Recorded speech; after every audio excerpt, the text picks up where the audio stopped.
വക്കീൽ നോട്ടീസ് അയച്ചത് ഞാനാ. എന്റെ ഭർത്താവിനെ കൊന്ന ഒരാളോടൊപ്പമാണോ ദേവിക ജീവിക്കേണ്ടത്? അവളുടെ അച്ഛന്റെ കൊലപാതകിയ അവളുടെ ഭർത്താവ്. അയാൾക്കൊപ്പം ജീവിതം മുന്നോട്ട് കൊണ്ടുപോകാൻ അവൾക്ക് സാധിക്കില്ല. അത് നരക തുല്യമായിരിക്കും.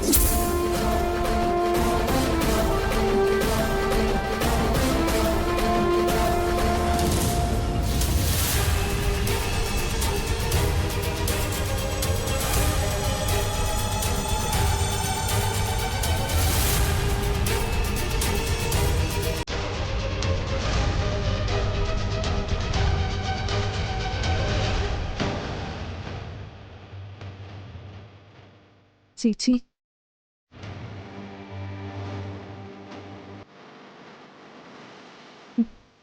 ചേച്ചി,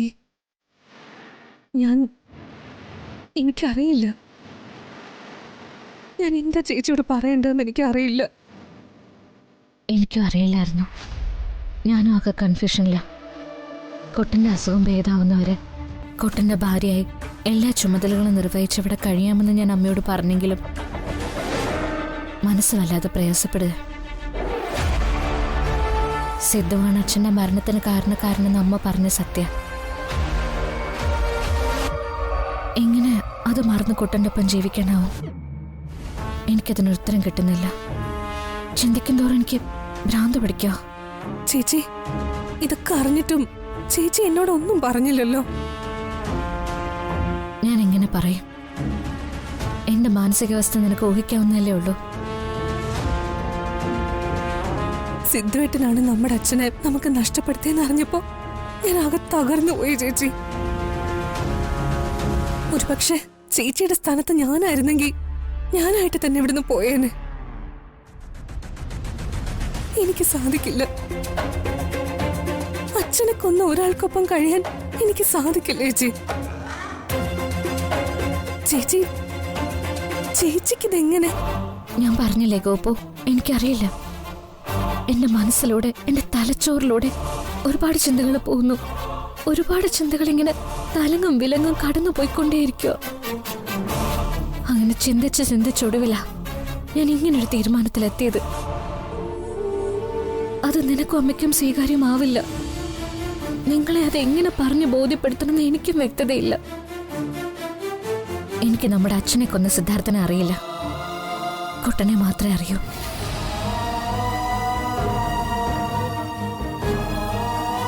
എനിക്കറിയണം എങ്ങനെയാണ് സിദ്ധാർത്ഥന്റെ കാറടിച്ച് അച്ഛൻ മരിച്ചതെന്ന് അറിയണം.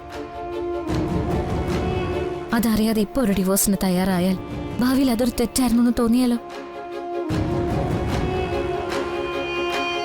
ഈ ഡിവോഴ്സിനെ കുറിച്ച് ഓർത്ത് പശ്ചാത്തപിക്കേണ്ട സാഹചര്യം ഉണ്ടായാലോ? അപകടത്തിലാണ് അച്ഛൻ മരണപ്പെട്ടത്. അന്ന് നടന്നത് ഒരു സ്വാഭാവിക അപകടമാണെങ്കിലോ? ചേച്ചി, നമുക്കതിനൊന്നും ഒരു വ്യക്തതയില്ലല്ലോ ഗോപു. സിദ്ധുവേട്ടന്റെ അസുഖം എപ്പോ മാറുന്ന ചേച്ചി കരുതുന്നത്? അസുഖം മാറിയാലല്ലേ ഇനി ഇതിലൊരു വ്യക്തത ലഭിക്കും. അതുവരയ്ക്കും കുട്ടനിപ്പോ ഉറക്കത്തിനിടയിൽ തുടർച്ചയായ ഒരു ദുസ്വപ്നം കാണുന്നുണ്ട്. സ്വപ്നത്തിൽ കാണുന്നൊക്കെ അവ്യക്തമായിട്ട് കുട്ടൻ പുലമ്പാറുമുണ്ട്. അങ്ങനെ ഞാനിത് മനസ്സിലാക്കിയത്. എന്ത് ദുസ്വപ്നോ കാണുന്നത്?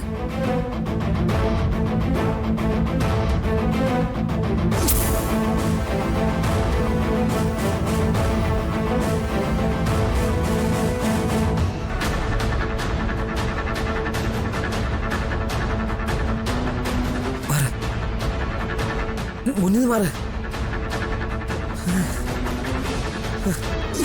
ബ്രേക്കില്ല. അവരെന്നെ ഫോളോ ചെയ്യാ. മാറ്. മുന്നിൽ മാറ്. മാറ്. മാറ്. ബ്രേക്കില്ല. അവരെന്നെ ഫോളോ ചെയ്യാ. അവരെന്നെ ഫോളോ ചെയ്യാ. മാറ്. മാറ്. എന്താ പറ്റി? ബ്രേക്കില്ല. മാറ്. കുട്ട നോക്ക്. അയ്യോ കുട്ട, എന്താ? അവരെന്നെ ഫോളോ ചെയ്യാ. ബ്രേക്കില്ല. മാഡം, മുത്തശ്ശി, കുട്ട ഒന്നുമില്ല.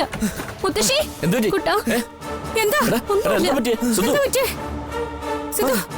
സിദ്ധുവിന് എന്തെങ്കിലും പറ്റിയോ? അവര് ഫോളോ ചെയ്യാ. മാറ്. എന്താ പറ്റിയേ? എന്താ മോളെ, എന്താ പറ്റിയേ? ദേ കണ്ടില്ലേ, ഉറക്കത്തിൽ എന്തൊക്കെയോ പറയോ. അവരെന്നെ ഫോളോ ചെയ്യാ. എനിക്ക് രക്ഷപ്പെടണം. കുട്ടനെ വിളിച്ചിട്ട് ഉണരുന്നില്ല. മാറ്. സിദ്ധു, ഇവൻ എന്താ ഈ പറയുന്നേ? സിദ്ധു, സിദ്ധു, ഡാ, എന്താ മോനെ? പറയുന്നത് മുഴുവൻ ആക്സിഡന്റിനെ കുറിച്ച്. കുട്ടാ, കുട്ടാ, മാറ്. സിദ്ധു, അവരെന്നെ ഫോളോ ചെയ്യാ. കുട്ടാ, എനിക്ക് രക്ഷപ്പെടണം. ബ്രേക്കില്ല. മാറ്. മുന്നിൽ നിന്ന് മാറ്. കുട്ടാ. സിദ്ധു, ഡാ, നീ എന്തൊക്കെയാ പറയുന്നേ? മാറ്. വണ്ടിക്ക് ബ്രേക്കില്ല. മാറ്. കുട്ടാ, മോനെ, മാറ്. സിദ്ധു, കുട്ടാ, സിദ്ധു, കുട്ടാ, കുട്ടാ, മോനെ, കുട്ടാ, സിദ്ധു കണ്ണു തുറക്കാൻ. കുട്ടാ, കണ്ണു തുറക്കൂ കുട്ടാ. കുട്ടാ, മോനെ, കുട്ടാ, കുട്ടാ, മാലയൊക്കെ വിളിക്കുന്നേ. കുട്ടാ, കുട്ടാ, മോനെ കുട്ടാ. കുട്ടാ,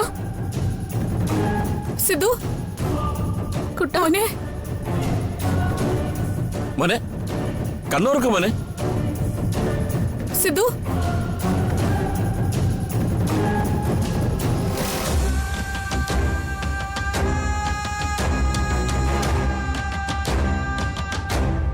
കുട്ടാ, എന്താ എന്താ കുട്ടാ പറ്റിയത്? പറയടാ, എന്താ പറ്റിയേ?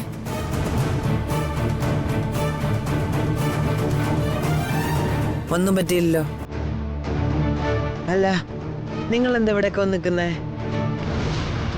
നിങ്ങൾ എന്താ എല്ലാവരും എന്നെ ഇങ്ങനെ നോക്കണേ? നിങ്ങൾക്ക് എന്തെങ്കിലും പ്രശ്നമുണ്ടോ? പറ, എന്തെങ്കിലും പ്രശ്നമുണ്ടോ? ഞാൻ ശരിയാക്കി തരാം. എന്താ മാലാകെ, എനിക്കെന്തെങ്കിലും പറ്റിയോ? കുട്ടാ, കുട്ടനെന്തോ ദുസ്വപ്നം കണ്ടു എന്ന് തോന്നുന്നു. ദുസ്വപ്നോ? കുട്ടൻ ഉറക്കത്തിൽ അങ്ങനെ എന്തൊക്കെയോ കണ്ടു, എന്തൊക്കെയോ പെച്ചും പെയ്യും പറഞ്ഞു. അത് കേട്ടിട്ടാ ഞാൻ ഇവരെയൊക്കെ വിളിച്ചു വരുത്തിയത്. പക്ഷെ എനിക്കൊന്നും ഓർമ്മയില്ല. ഞാൻ സ്വപ്നം കണ്ട? എനിക്കൊന്നും മനസ്സിലാവണില്ല. നീ ഏതോ ആക്സിഡന്റിനെ കുറിച്ചൊക്കെ ഉറക്കത്തിൽ പറഞ്ഞേ. ആക്സിഡന്റോ? അയ്യോ, എനിക്കൊന്നും മനസ്സിലാവണില്ലല്ലോ. ഒന്നും ഓർമ്മയും കിട്ടണില്ല. മോൻ ഒന്നുകൂടെ ഒന്ന് ഓർത്ത് നോക്കിയേ. വേണ്ട, അവനെ ഇപ്പൊ ഒന്നും ഓർമ്മിപ്പിക്കാൻ ശ്രമിക്കണ്ട. ഒന്നും ഓർമ്മയില്ലെന്നല്ലേ അവൻ പറയുന്നത്. പിന്നെ എന്തിനാ അവനെ വിഷമിപ്പിക്കുന്നത്? അവനൊന്ന് സ്വസ്ഥമായിട്ട് കിടന്നുറങ്ങട്ടെ. മോനെ, മോനൊന്നും ആലോചിക്കണ്ട. സുഖമായിട്ട് കിടന്നുറങ്ങിക്കോ. എന്തെങ്കിലും ഉണ്ടെങ്കിലേ നമുക്ക് നാളെ സംസാരിക്കാം. മോൻ കിടന്നു. Good night. നിങ്ങൾ വെക്കോ.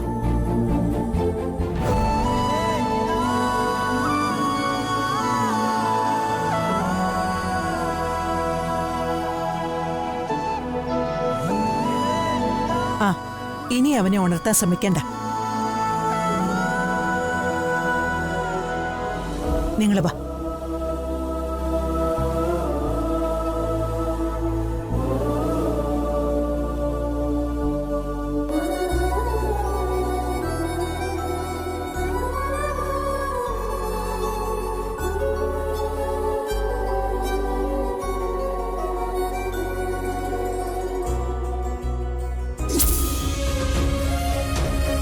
ബ്രേക്ക് നഷ്ടപ്പെട്ട കാറ് റോഡ് മുറിച്ചു കടക്കാൻ ശ്രമിച്ച ആളിനെ ഇടിച്ചു തെറിപ്പിച്ച് കടന്നുപോയി.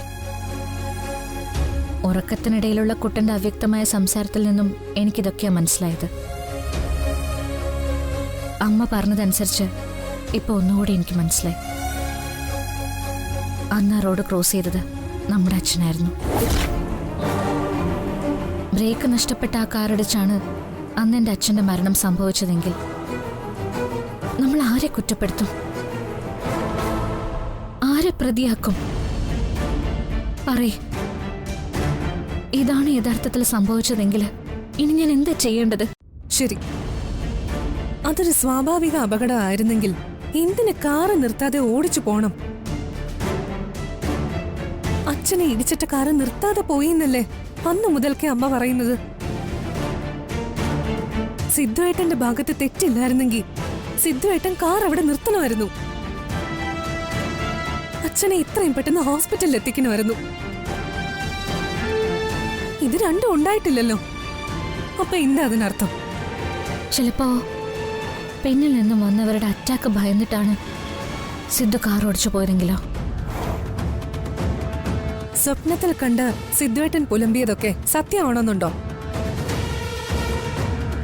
ഇല്ലല്ലോ. ഏതായാലും കുട്ടന്റെ അസുഖം പൂർണ്ണമായും ഭേദമായി പഴയ സിദ്ധാർത്ഥായാൽ മാത്രമേ ഇതിനൊരു വ്യക്തത വരുത്താൻ പറ്റൂ. അത് ഉറപ്പാ. അപ്പോ അതുവരേക്കും അതുവരെ കുട്ടന്റെ ഭാര്യയായി തന്നെ ഞാനിവിടെ കഴിയും. എന്റെ ആ വാക്കിനൊരു മാറ്റവും ഇല്ല.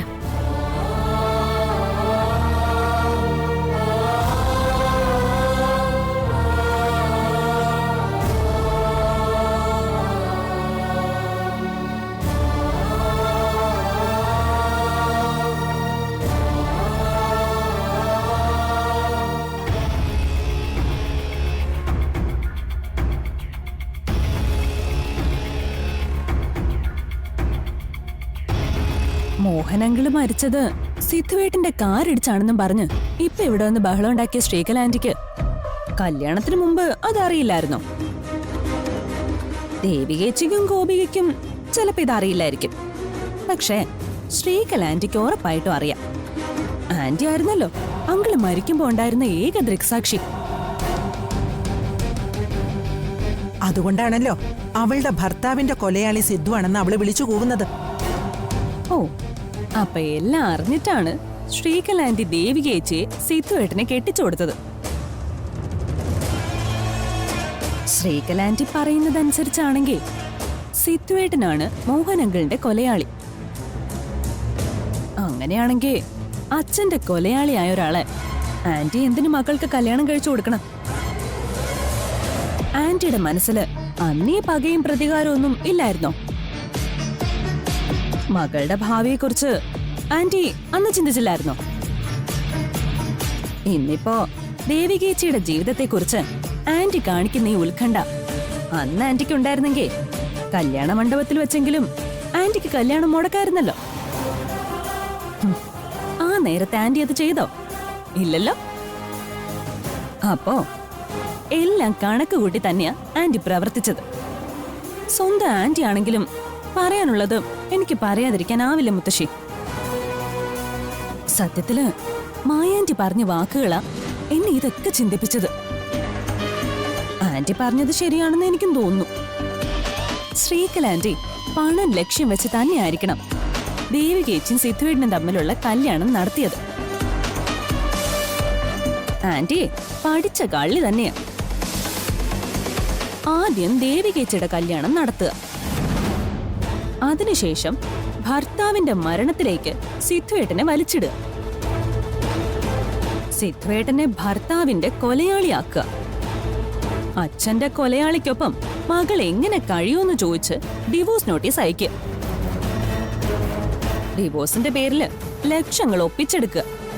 അതാവണം ആന്റിയുടെ പ്ലാൻ. ആന്റി അത് കൃത്യമായിട്ട് നടപ്പിലാക്കാൻ ശ്രമിക്കുന്നുണ്ട്. എന്തായാലും ഇത് മഹാക്രൂരത തന്നെയാ. ഇങ്ങനെയൊക്കെ ചതിയൊരുക്കാൻ മനുഷ്യന് എങ്ങനെ സാധിക്കുന്നു? ഞാൻ ചെയ്ത എല്ലാം തെറ്റായിപ്പോയി. ദേവിക തന്നെ സിദ്ധുവിന്റെ ഭാര്യയായി വരണമെന്ന് ഞാൻ വാശി പിടിക്കാൻ പാടില്ലായിരുന്നു. ഈ കല്യാണം ഒരിക്കലും നടക്കരുതായിരുന്നു. മുത്തശ്ശി, എനിക്കൊന്നേ പറയാനുള്ളൂ. ആന്റിയുടെ അടവിന് മുമ്പില് ഇവിടെ ആരും മുട്ടുമടക്കരുത്. അവളുടെ അടവിന് മുന്നിൽ മുട്ടുമടക്കാനോ? അതൊരിക്കലും ഉണ്ടാവില്ല. ഡിവോഴ്സ് നടത്തി പണം തട്ടിയെടുക്കുന്നതിന് മുമ്പ് ദേവികയെ എങ്ങനെയെങ്കിലും ഇവിടുന്ന് പുറത്താക്കണം. ഒരു ദിവസമെങ്കിൽ ഒരു ദിവസം മുമ്പേ അവളെ ഈ കുടുംബത്തിൽ നിന്ന് ഇറക്കി വിടണം. അവളെ ഇനി ഇവിടെ താമസിപ്പിച്ച അത് അപകടമാവും. സിദ്ധുവിന്റെ ജീവൻ തന്നെ ആപത്തിലാവുമെന്ന് എന്റെ മനസ്സ് പറയുന്നു. അവന്റെ ജീവൻ ഒന്നും സംഭവിക്കാൻ പാടില്ല. അവനെ എനിക്ക് രക്ഷിക്കണം. അതത്ര ഈസി ആയിട്ട് സാധിക്കുമെന്ന് എനിക്ക് തോന്നുന്നില്ല മുത്തശ്ശി. എന്തുകൊണ്ട് സാധിക്കില്ല? ജാനകി അമ്മയ്ക്കും സ്വന്തം മകനേക്കാൾ പ്രാധാന്യം ദേവികേച്ചിയോടാ. അതൊക്കെ അവളുടെ കയ്യിലിരിക്കേയുള്ളൂ. ജാനകി എന്തൊക്കെ തരത്തിൽ അവളെ സപ്പോർട്ട് ചെയ്താലും ഞാൻ ദേവികയെ ഇവിടുന്ന് പുറത്താക്കിയിരിക്കും. ദേവികേച്ചി മാത്രമല്ല മുത്തശ്ശി, ആ ഗോപികയെ ഇറക്കി വിടണം. അവളുടെ കണ്ണിലും സിദ്ധുവേട്ടൻ തന്നെയാണല്ലോ അവരുടെ അച്ഛന്റെ കൊലപാതകി. അതുകൊണ്ട് സ്വാഭാവികമായും ശ്രീകലാന്റിക്കും ദേവികേച്ചിക്കും സിദ്ധുവേട്ടനോട് എത്രമാത്രം പകയുണ്ടോ അത്രമാത്രം പക ഗോപികയ്ക്കും സിദ്ധുവേട്ടനോടുണ്ടാവും. ദേവികേച്ചി ഇറക്കി വിട്ടാലും ആ ഗോപിക സിദ്ധുവേട്ടനോട് പകരം വീട്ടാൻ ഇടയുണ്ട്. ദേവികേച്ചിന്ന് മാത്രമല്ല, ഗോപികയിൽ നിന്നും സിദ്ധുവേട്ടനെ നമുക്ക് രക്ഷിക്കണം മുത്തശ്ശി. അതൊക്കെ എനിക്ക് വിട്ടേക്ക്. വേണ്ടതെന്താണെന്ന് എനിക്കറിയാം.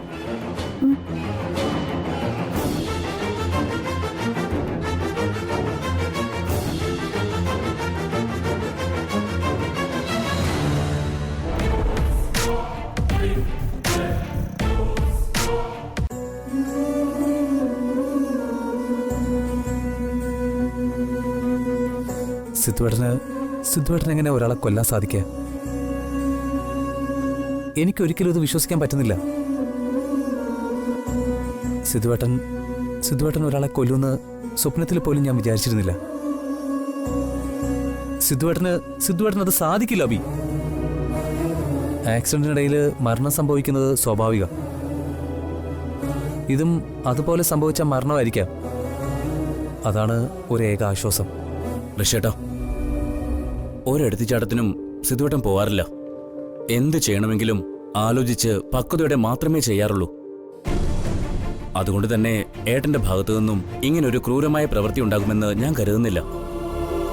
എന്താ സംഭവിച്ചെന്ന് ഒരു വ്യക്തതയും കിട്ടുന്നില്ല. ഇനി ഇതൊരു സ്വാഭാവിക അപകടം അല്ലായിരിക്കും.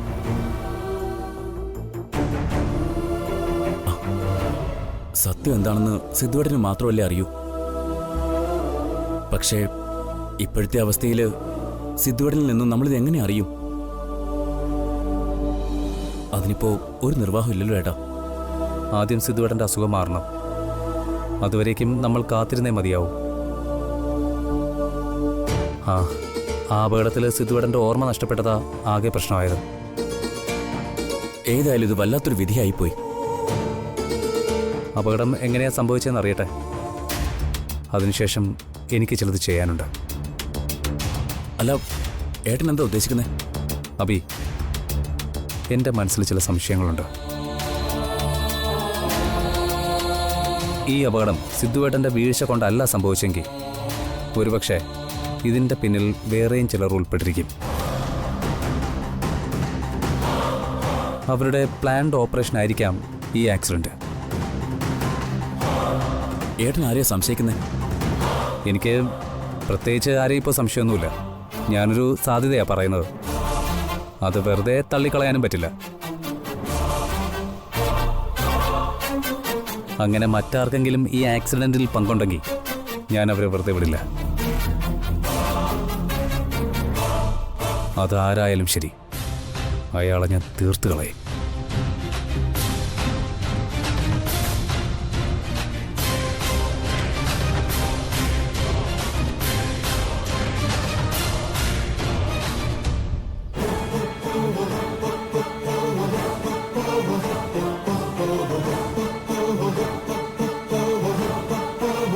ഗോപിക, എന്താ പറയേണ്ടത് എനിക്കറിയില്ല. ഗോപികയുടെ മാനസികാവസ്ഥ എനിക്ക് മനസ്സിലാവും.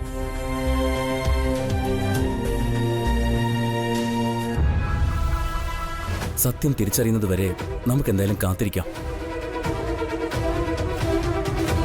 ഇനിയിപ്പോൾ ആ സത്യം എന്തായാലും ശരി, ഗോപികയ്ക്കും ദേവികേച്ചിക്കുമൊപ്പം ഞങ്ങളുണ്ടാവും.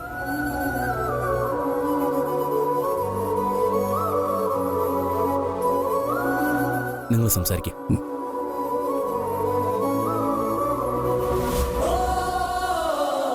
സിദ്ധുവേട്ടൻ്റെ അസുഖം എത്രയും പെട്ടെന്ന് ഭേദമാവണമെന്ന് ഇപ്പോൾ ഏറ്റവും കൂടുതൽ ആഗ്രഹിക്കുന്നത് ഞാനാ. ദേവിയേടത്തി ആത്മാർത്ഥമായിട്ട് ഏട്ടനെ ശുശ്രൂഷിക്കുന്നതുകൊണ്ട് ഏട്ടൻ ഈ അവസ്ഥയിൽ നിന്ന് രക്ഷപ്പെടുമെന്ന് എനിക്ക് ഉറപ്പാണ്. സ്വന്തം ഭർത്താവ് തന്നെയാണ് അച്ഛൻ്റെ മരണത്തിന് കാരണക്കാരനെന്ന് അറിഞ്ഞിട്ടും വീണ്ടും സിദ്ധുവേട്ടനെ ചികിത്സിച്ച് ഭേദമാക്കാൻ ഏട്ടനോടൊപ്പം നിൽക്കുന്ന ദേവിയേച്ചിയുടെ മനസ്സുണ്ടല്ലോ, അത് ലോകത്ത് മറ്റാർക്കും കാണുമെന്ന് തോന്നുന്നില്ല. ദേവിയേച്ചിയുടെ ഈ ഉറച്ച തീരുമാനത്തെ എത്ര അഭിനന്ദിച്ചാലും മതിയാവില്ല. ദേവിയേച്ചിയെ പോലെ തന്നെ ഗോപികയും മനസ്സിൻ്റെ ധൈര്യം കൈവിടരുത്.